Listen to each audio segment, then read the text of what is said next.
in a couple weeks. But this week, I kind of stepped away from that theme into a title message called A Little Help Along the Way, and really talking about how from our birth into our death here in the earth, that is our life, and how eternity comes after that, and how eternity is kind of mysterious, and we don't know as much about it because we're here in the earth. But while we're here in the earth, and while we're walking in this journey, it's really important that we help one another along the way. I talked a little bit about prejudice because I've actually seen some of that a little bit around, which hasn't been good. Especially it's still around, even though it's not supposed to. It's not supposed to be around. Yeah, but it's around. You still see it. Yeah, so people judging one another for how their skin looks, but you can even transition to that people can judge one another by how they act or their behavior, because maybe we agree or we disagree with the choices they've made or the things that they've done. And I think that can really cause some barriers to actually helping people in a time of need.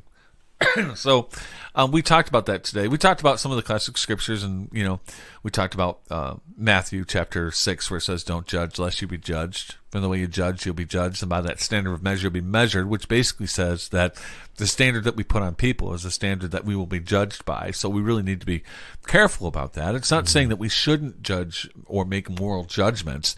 It's just saying that we should do that kindly, truthfully, in love, based off of what God wants us to do to help people, keeping in mind that we all have weaknesses. Right. Paul said, I'm the worst of sinners. I've done a lot of really bad things, and so because of that in his writings, he's pretty strong, but he's also pretty gracious.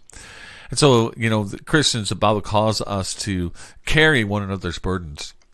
The word burden means heavy load, and to step in and be an encouragement to people when they're going through really, really hard times. I think of the three places that I want to be safe. I want to be safe in my home. I want to be safe in the doctor's office, the hospital, and I want to be safe in my church.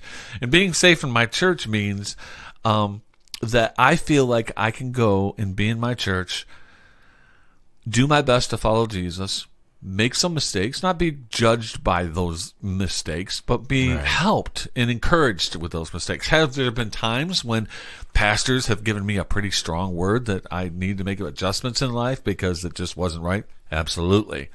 But they've all been given with kind of an attitude of love. I'll never forget one time I was up at church. This is when we were up at Grace Christian Center, and I had a praise and worship practice, and I was talking to our pastor at the time, Pastor Rob. We were actually sitting on the floor having a great conversation, and John Wisniewski, who actually comes to church here now, 25 years later, was playing guitar in our praise and worship team, and he said goodbye, and I just kind of said, "Okay, yeah, have a good week." And Rob was like, you didn't really acknowledge him. He took time out of his day to come to practice. You should at least, look him in the eye and say, "Thanks for coming." It was important for me to know, but it wasn't like this judgment. "You're a terrible person, Jeff, and you're going to hell for that one." It wasn't like that at all. But we need to help each other along the way. Any thoughts going through your mind as I shared that? I remember other things Rod told me.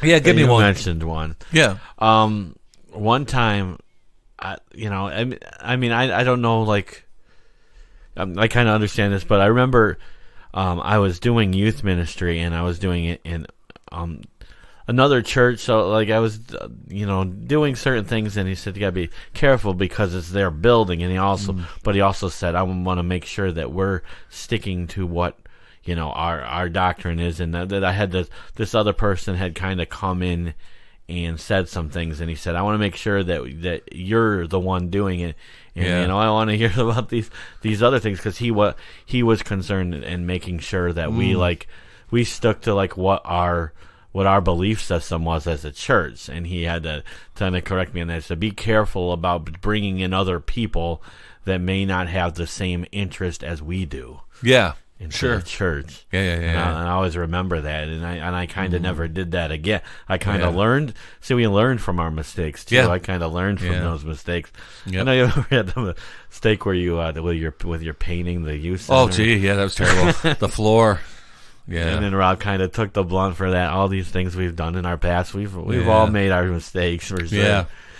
We've all needed some help along the way. We think about our younger days. Now we're older. You know, we're in our. Are you in your 50s yet?